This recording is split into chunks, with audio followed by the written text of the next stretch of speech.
Buenos días, permítame presentarme. Mi nombre es Humberto Hernández Cabrera, soy alumno de la Universidad Abierta y a Distancia de México, actualmente realizando la estadía 2 dentro del octavo semestre de la licenciatura en Nutrición Aplicada. A continuación, le presentaré un caso clínico que he preparado para usted.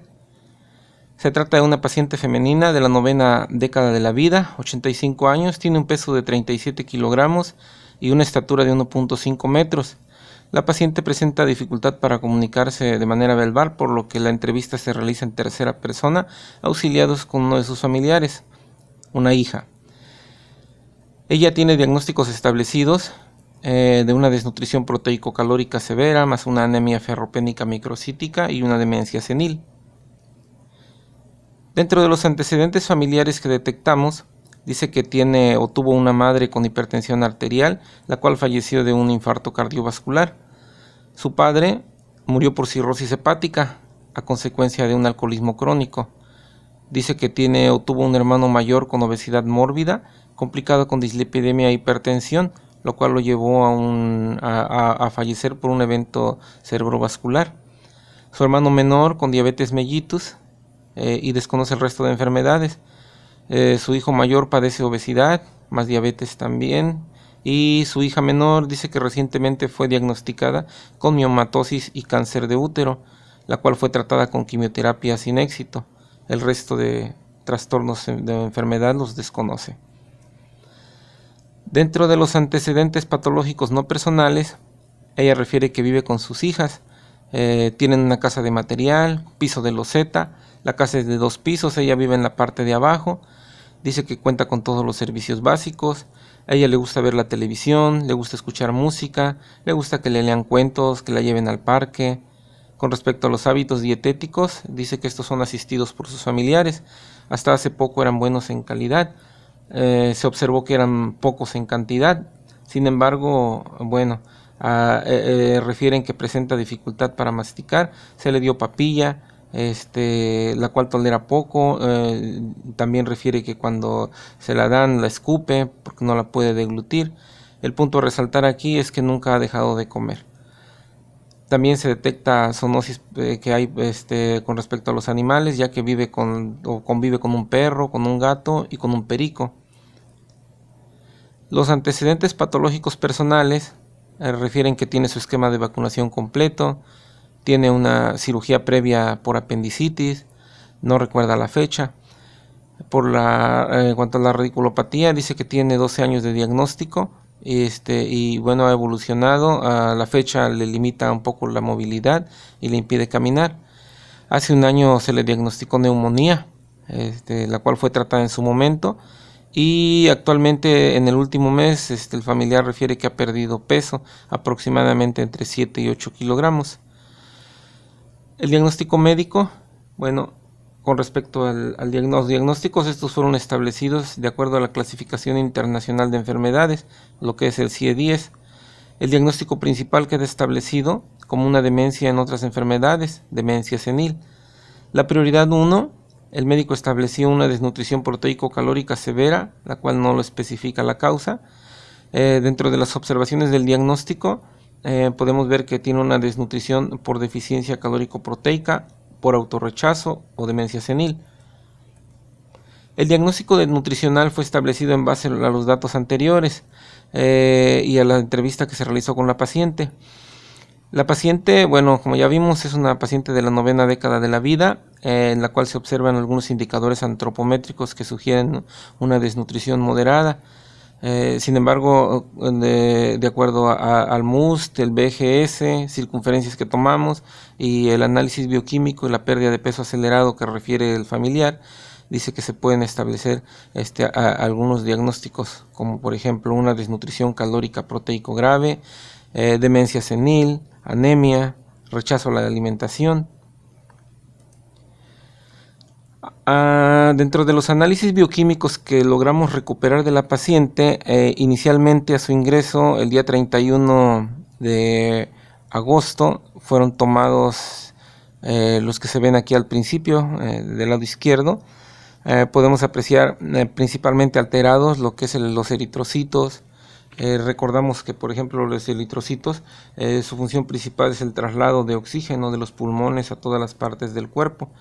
Elevación o disminución en estas cifras es un indicativo de anemia microcítica. Los eritrocitos de tamaño inferior al normal, por ejemplo. También vemos que tiene otras cifras alteradas, como por ejemplo la hemoglobina y el hematocrito. Conjuntamente también son indicativos de anemia. El ancho de la distribución eritrocitaria, bueno, la está manejando con 19, es un poquito alto sobre los aspectos normales.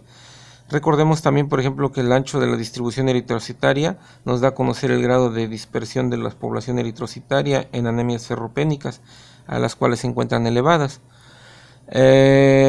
Ya iniciado el tratamiento nutricional, el día 31, el día aproximadamente 10 de septiembre, procedimos a pedir una nueva toma de bioquímicos, los cuales, bueno, como podemos apreciar, se encontraban todos alterados. Particularmente no hubo mejoría en cuanto a los eritrocitos, la hemoglobina, el hematocrito, continuaban mal. Inclusive los anchos de distribución eritrocitaria se encuentran también todavía más elevados. La glucosa se disparó hasta 203, el boom se elevó a 22. Inclusive vemos también, por ejemplo, que el colesterol y los triglicéridos también se encontraban bajas. Recordemos que el colesterol y los triglicéridos, en este caso lo utilizamos como un marcador que puede emplearse como confirmatorio de desnutrición, la cual es consecuente a la pérdida de peso. También, por ejemplo,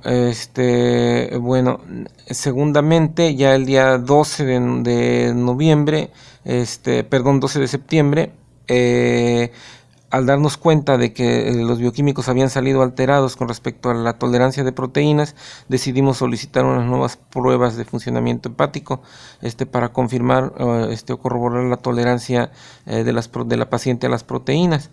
Obtuvimos las cifras que aparecen ahí el día 12 de septiembre. Dice que principalmente las bilirrubinas, la total apareció dentro de cifras normales. Sin embargo, la bilirrubina directa aparece un poquito alterada en cuanto a sus valores. Por aquí, revisando la bibliografía o la literatura, encontramos que la bilirrubina, altas concentraciones, sugieren una pequeña falla hepatocelular. Las proteínas totales aparecen con unos niveles inferiores, lo cuales también pueden deberse a una desnutrición, como es el caso de la paciente que estamos revisando. Inclusive la albúmina también, una albúmina baja, es sugerente de una falla hepática. Y bueno, qué decir de las globulinas, los niveles bajos pues muestran una ligera incapacidad para manejar el total de proteínas que se indicaron en la dieta. En base a este motivo, bueno, decidimos bajar hacer algunas adecuaciones con la dieta. Entre ellas las proteínas fueron disminuidas un poquito más, ya que, bueno, como percibimos, pues la tolerancia no era adecuada.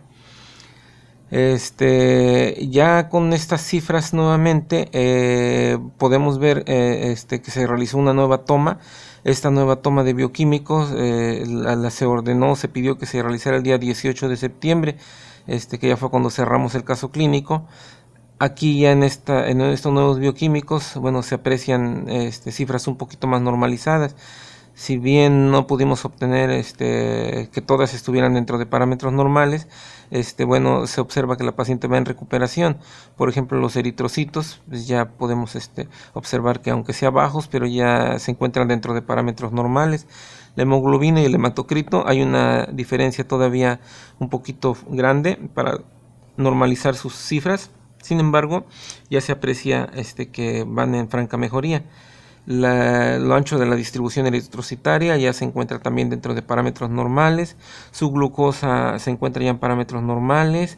Inclusive la urea ya se encuentra en parámetros normales, excepto con respecto al boom. Nitrógeno ureico es el que se mantiene un poquito todavía por sobre los valores normales. Pero creemos que, bueno, el manejo es correcto y es cuestión un poco más de tiempo para que la paciente logre una recuperación adecuada. A estas alturas, inclusive el familiar de la paciente manifiesta que observa que su paciente se comporta de manera un poco más, de manera más correcta, ya logra establecer comunicación verbal, y bueno, el aspecto clínico pues ya se ve un poco más, con un poquito más mejoría. El tratamiento médico, bueno, el médico aquí pidió el soporte nutricional, el cual queda a cargo de nutrición, del servicio de nutrición. Los cuidados de enfermería, el médico los enfoca a las medidas de protección para lo que son las escaras. Para ello indica algunas medidas como los cuidados de la piel, mantenerla hidratada, los cambios de posición cada 3 horas. Y bueno, los cuidados a la sonda también, debemos de mantenerla permeable y bueno, libre de infección. Los medicamentos, el médico está indicando una solución parenteral, cloruro de sodio y glucosa, la deja para vena permeable. Tiene también, por ejemplo, sulfato ferroso, ese lo indicó cada 8 horas, el clonazepam cada 24 horas, y la citromicina también, que lo tiene, la indicó cada 12 horas. Por lo que respecta a la interacción fármaco-nutrimento, bueno, podemos observar, por ejemplo, que el sulfato, principalmente el sulfato ferroso, dice que combinada con alimentos, los alimentos ricos en calcio disminuyen la absorción. La vitamina C, al contrario, bueno, mejora su absorción. El clonazepam, si lo mezclamos con cafeína, podemos propiciar unos efectos antagónicos. Entonces se recomienda de preferencia no tomar café mientras se esté tomando el clonazepam, y bueno, también además se sugiere evitar tomarlos con los alimentos. Por lo que respecta a la citromicina, los alimentos disminuyen su biodisponibilidad, por lo que deben tomarse también en ayunas. El tratamiento nutricional, bueno, fue establecido en base a todos los datos que obtuvimos anteriormente. Se sugiere un soporte nutricional enteral mediante una sonda nasogástrica o nasoyeyunal en su caso, un aporte de 1500 kilocalorías en 1500 centímetros cúbicos, debe ser distribuido en 5 tomas de 300 mililitros cada 4 horas, una distribución de macronutrientes principalmente de 60% de carbohidrato, 22% de lípidos y un 18% de proteínas. Las proteínas también fueron calculadas a 1.5 por kilogramo de peso. Alguna bibliografía, literatura que consultamos mencionaba que el aporte correcto para estos pacientes era de entre 1.5 y 2 por kilogramo de peso. Por lo que respecta a la fibra dietética, esta no es viable aumentar más allá de 28 gramos, ya que el residuo va a reducir la fluidez de la dieta y podemos provocar que se tape o se bloquee la vía. En base a lo anterior, bueno, aquí se establece la formulación que utilizamos para su cálculo. Los datos antropométricos nos arrojan un índice de masa corporal de 16.44, lo cual nos dio como diagnóstico una desnutrición moderada. Sin embargo, como comentamos al principio, los bioquímicos, las circunferencias, los datos clínicos y la pérdida de peso acelerada, pues nos llevó a diagnosticar como tal una desnutrición severa. Para el desarrollo de la fórmula utilizamos Harris-Benedict. Harris-Benedict nos da un gasto energético basal de 930.6 kilocalorías. Le agregamos su 10% de efecto térmico de los alimentos, quedando en 1023 kilocalorías. La actividad física, bueno, la paciente no se mueve demasiado, es poco la movilidad que tiene, permanece en cama, está hospitalizada. Utilizamos 1.2 para complementar la actividad física, lo que nos llevó a un total de 1228 calorías. A estas 1228 calorías para la recuperación de la paciente, consideramos que es necesario agregar un 25% más. Este 25% nos da un promedio, un aproximado de 300 kilocalorías. Agregadas a las 1228, bueno, establecimos un tratamiento un tratamiento calórico de 1500 kilocalorías. A estas 1500 calorías fueron distribuidas, como habíamos mencionado anteriormente, un 60% de hidratos de carbono, 22% de lípidos y un 18% de proteínas. Con respecto a los líquidos, bueno, los IDR que consultamos nos mencionaban que un paciente con estas características no debe disminuir de 1600 mililitros, 1.6 litros para 24 horas. En base a eso, bueno, decidimos manejar esa cifra que aparece en pantalla. Con respecto al sodio, bueno, de acuerdo a las fórmulas que empleamos, se recomienda un aporte total de 3100 miligramos de sodio, 3 gramos de cloruro de sodio. El cuadro de distribución de los nutrientes, macronutrientes, bueno, queda como aparece en pantalla. Del grupo de las verduras pusimos 6 porciones, el grupo de las frutas 5 porciones, cereales sin grasa utilizamos 5 porciones, las leguminosas logramos colocar 2 porciones, los alimentos de origen animal, los muy bajos en grasa es 1 porción, los bajos en grasa 1 porción, los moderados en grasa pusimos 2 porciones. Okay. Los aceites y grasas colocamos 6 porciones sin proteína. De los azúcares utilizamos sin grasa, utilizamos 1. Con grasa, bueno, no fue necesario utilizar. Y bueno, el total de acuerdo a esa distribución nos da 1505 kilocalorías con la distribución de macronutrientes que ya habíamos mencionado con anterioridad. La dieta como tal, bueno, queda establecida como una mezcla enteral polimérica estándar de 1500 kilocalorías en 1500 centímetros cúbicos con una densidad energética de 1 kilocaloría por mililitro. Las proteínas, bueno, ahí menciona los gramos, los hidratos de carbono y los lípidos. El sodio quedó en 3174, la fibra dietética logramos meter 32 gramos y la kilocaloría quedó 1 kilocaloría por mililitro. De acuerdo, los alimentos empleados para su preparación, estamos utilizando jugo de manzana, manzana verde, pan de caja, galletas marías, hígado de pollo, pechuga de pollo, huevo tibio, zanahoria, chayote cocido, calabacitas, aceite de oliva, consomé y agua hervida, esto para forar la mezcla. Las cantidades, bueno, quedan mencionadas ahí al principio y también las características especiales queda como aparece a continuación. El jugo de manzana, bueno, por ejemplo, debe ser natural o industrializado. Algunos alimentos como el pan de caja se le debe quitar la corteza. Los hígados y el pollo pues debe ser cocido, sin piel. Finalmente el agua, pues como ya habíamos dicho, es únicamente para rellenar la mezcla. Las fuentes principales de nutrimentos. En cuanto a las proteínas, podemos utilizar hígado de pollo, pechuga de pollo, filete de pescado, huevo entero, clara de huevo, corazón de res, leche de soya, caseinato de calcio. Los carbohidratos podemos emplear pan de caja, galletas mexicanas, galletas marías, tapioca, arroz, sopa de pasta, atole de agua, jugo de manzana, pera, durazno, jugo de naranja natural, betabel, chayote y zanahoria, plátano, manzana, pera, ciruela pasa.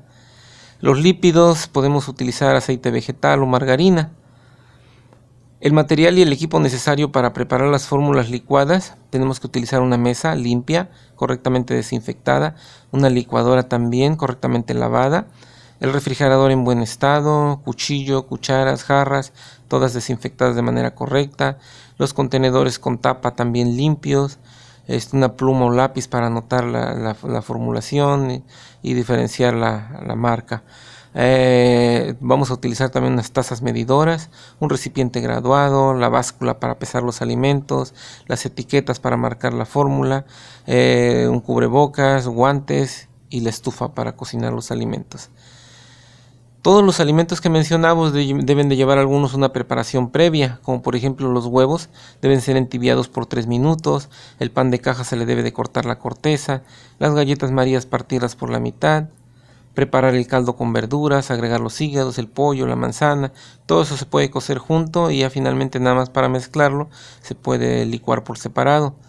Preparar el atole con los granos de arroz, la avena, extraer el jugo de las frutas, las verduras, de preferencia naturales, hervir el agua para aforar la cantidad de la mezcla. Y bueno, la manera de hacerse, primeramente los pasos son los siguientes. Primeramente hay que lavarse las manos de acuerdo a como se nos ha enseñado para el lavado de manos, colocarnos un equipo adecuado como es el cubrepelo, un cubrebocas y los guantes. Hay que desinfectar la mesa y los utensilios de trabajo. Debemos disponer los alimentos necesarios previamente cocidos, los que lo requieran. Hay que licuar los jugos con el pan de caja y la tapioca o el arroz. Esto va en primer lugar para que quede una mezcla correcta. Hay que agregar y licuar también las frutas o las verduras. En tercer lugar hay que añadir el pollo, hay que añadir el atole, los caldos, los jugos. Esto para que el licuado quede fino, o sea, el licuado finamente colocado. Hay que colocar también un sedazo de malla fina para poder licuar la fórmula. Vamos a vaciar la fórmula a través del sedazo, a través del colador, al recipiente graduado. Medimos la cantidad que necesitamos y la pasamos al contenedor. En caso de que la fórmula nos quede un poco corta en cuanto a la cantidad que necesitamos, esto es, si la fórmula que conseguimos, por ejemplo, únicamente nos da 700 mililitros y lo que requerimos son 1000, bueno, pues tendríamos que agregar 300 mililitros para que sean 1000 mililitros. Hay que mezclar de manera homogénea para que la fórmula quede bien establecida. Bueno, con eso cerramos el caso clínico. Las referencias bibliográficas son como quedan a continuación. Y bueno, pues por mi parte sería todo con respecto al caso clínico.